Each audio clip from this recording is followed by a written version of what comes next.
Водениот сообраќај во Охридското езеро е крајно небезбеден.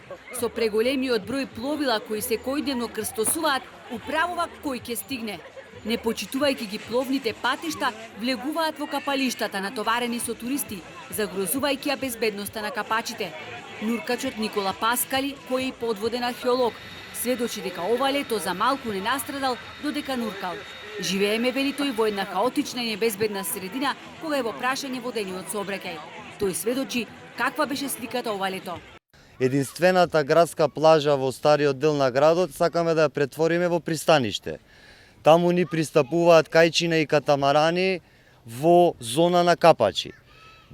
Може повеќе од 50% плажите се необележани.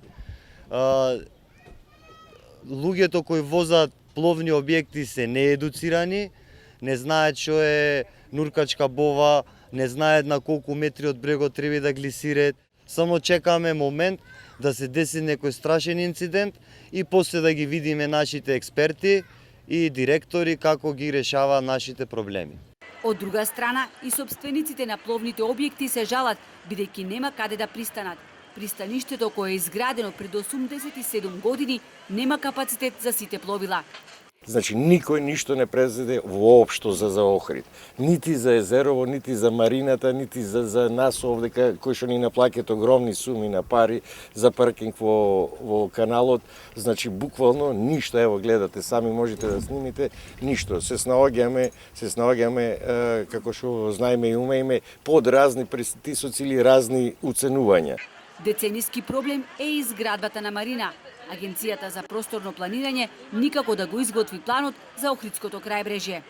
Некако се што се однесува на Охрид е закочено, укочено во некоја институција, заглавено и некако не можеме да го видиме светлото на крајот на тунелот и за мене тоа представува реално огромен проблем. Покрај отстранувањето од каналот на пловните објекти, што е од суштинско значење, дефинитивно многу побитно е на кое што вие го кажавте, пренатрупаноста, бројката на пловни објекти, па која што е можеби друга, односно трета тема, што треба да се решава и со капетанија и со Министерство за транспорт и врски, колку и какви пловила ќе можат да пловат во Охридското езеро. Досега се спомнуваа неколку локации за изграда на марина, но под притисок на УНЕСКО пропаѓаат плановите на надлежните институции. Овој инфраструктурен објект да се гради кај каналот Студенчишта во зона на заштитено подрачје.